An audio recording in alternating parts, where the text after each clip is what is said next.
Hey guys, Annie Laura here. I wanted to share with you my little trick for keeping things aligned when you're assembling your pieces. I don't know about you, but I have trouble eyeballing and keeping things even, keeping things centered. It looks centered. I'm holding it this way and that way. And then in the end, once it's glued, I go, uh-oh, that's not aligned. So this is my solution for that. It's made from graph paper cardstock that has been covered with clear packing tape. And the reason we cover it with clear packing tape is because clear packing tape repels glue. Once super glue or even resin is cured up against it, it peels right away.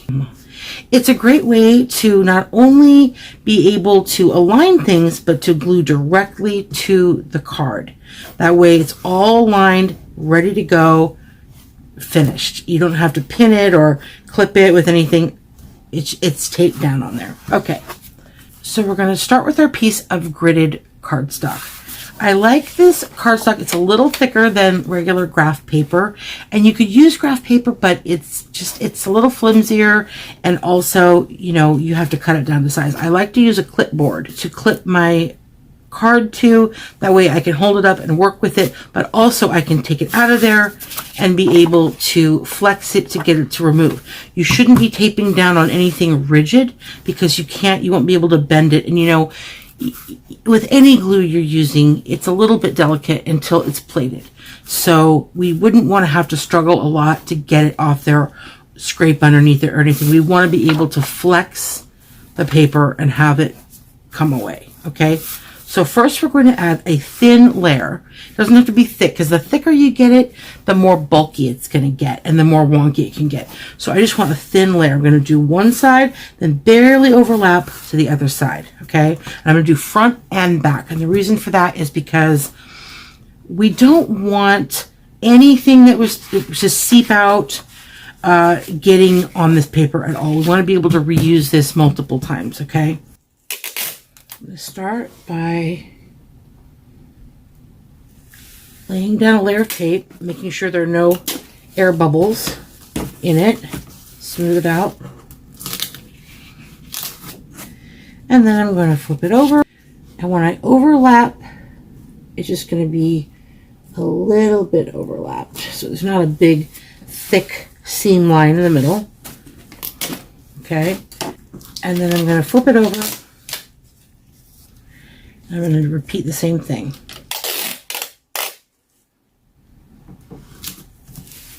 Smooth it out.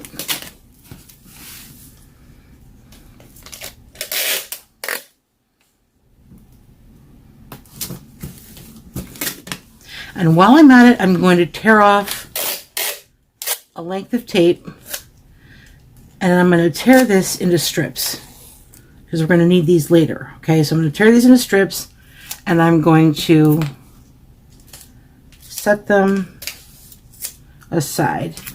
Now what I'm going to do is I'm going to take some scissors, and these are non-stick Teflon coated scissors, Westcott titanium non-stick, but you can use whatever scissors you've got. I just like to use non-stick scissors for anything that, you know, where I'm cutting through tape or anything adhesive. And I'm going to cut, leaving just a little bit of tape around the edge because, like I said, I don't want anything to ever seep into there.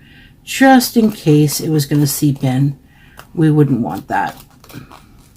Because again, you might choose to use this technique for something that one of your resin projects or something, casting resin into an open bezel or things like that, where you might want to have a non-stick surface for your resin. And I'm going to clip this into my clipboard so it's nice and even. And then I'm going to take whatever cabochon I have, whatever piece, and I'm going to start lining it up. There are two ways that I use to sort of align my own eye with the grid. One is to align the piece with the center of a square, and the other is to align with the point of a square, the corner. Depending on the type of stone or cabochon you're using, play around with it and see which one aligns better for you. So we can use, here's the point to point way, and this happens to just line up with those lines pretty nicely. But if it didn't line up with those lines nicely and you wanted to visualize, you can set the point in the middle of the square and then use the spaces between the edge of the piece going to the next set of square edges to center it that way as well. I think I'm going to do from the point to point because it does land within these squares really well. I'm going to take one of these pieces of tape to anchor the cabochon. And what I'm going to do is I'm going to fold the very ends of the tape over. That way, when I go to remove it later, I'm not struggling to get that edge of tape to come up. I can just peel it up. Or if I need to lift one side to realign the cabochon better, that's easier for me to do. So I could actually, I'm going to start a little bit lower on the cabochon because I want to make sure there's plenty of room to put my bail under there. So I'm going to just tag this with the tape. And then I'm going to get it pretty much aligned. This needs to be moved over by a smidge. That's okay. Just put it over here a little bit. I'll anchor the left side. And now I will align that side. Okay. This is kind of an organically shaped cabochon anyway, so it's a little bit, you know, you have a little leeway there. If you have a calibrated cabochon or a perfectly shaped cabochon, you know, you'll want to be a little more careful with how you're doing it. But it'll be easier too because you can really visualize within the grid where it's supposed to go. Okay, so this is taped down now, right? So what we're going to do is, first of all, let me talk about my bail here. I like to clip my bails where there's a little bit of a gap between, just because I feel like the plating will have two separate ends to sort of latch onto. If there's a gap in the center, it's kind of like clinging on independently, plus down in the center and then back onto the other side, if that makes sense. It just, that's how I feel about it. All right, now there are a couple of ways we can go about this. We can gently lift the cabochon, place the bail behind, line it up, tape it down, and then add a drop of glue here and here, and then hold it into place. Anchor it down, or if we want to add baking soda. I tend to not add baking soda to these because they can just sit. And when they're cured in an hour or two, I'll give them a good hour or two, then you just peel it away. And it makes for a much smoother back. If you add the baking soda, you can peel it away quicker if you're in a hurry, but it does make a little bit of a chunkier back that you might not like the look of. Although, it doesn't really matter. It's the back. We can also add the glue here and here and then slide it back in, but you have a little bit less time to position, but you still have a fair amount of time. So that's what we're going to do today because it's easier for me. If I'm adding the glue, afterward, you won't be able to see because I would hold it up to my face and, I would angle it upward and you wouldn't be able to see very well. So I'm going to be doing it this way. I'm using some medium viscosity Star Bond cyanoacrylate glue. It's basically a super glue. I really love this brand. Oh, love them. So we'll apply a little glue here and there. Doesn't have to be a whole lot. And we're going to lift the cabochon and we're going to center the gap and we're going to slide it under. Okay. Now we're going to go back to looking at our alignment. Make sure it looks good. Everything's all right.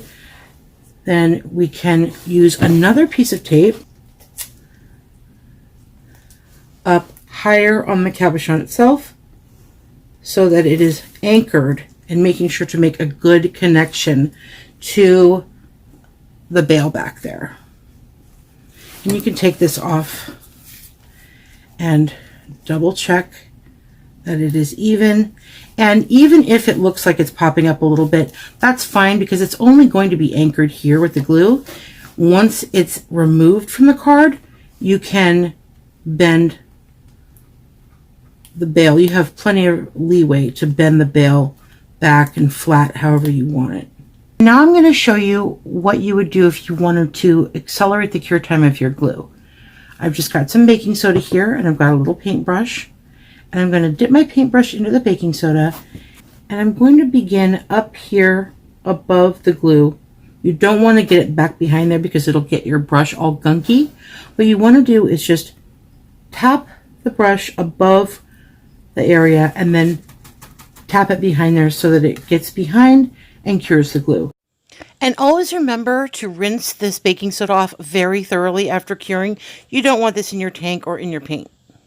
This is also a good time to start adding little elements like caviar, little shapes, charms, things like that that you might want to add.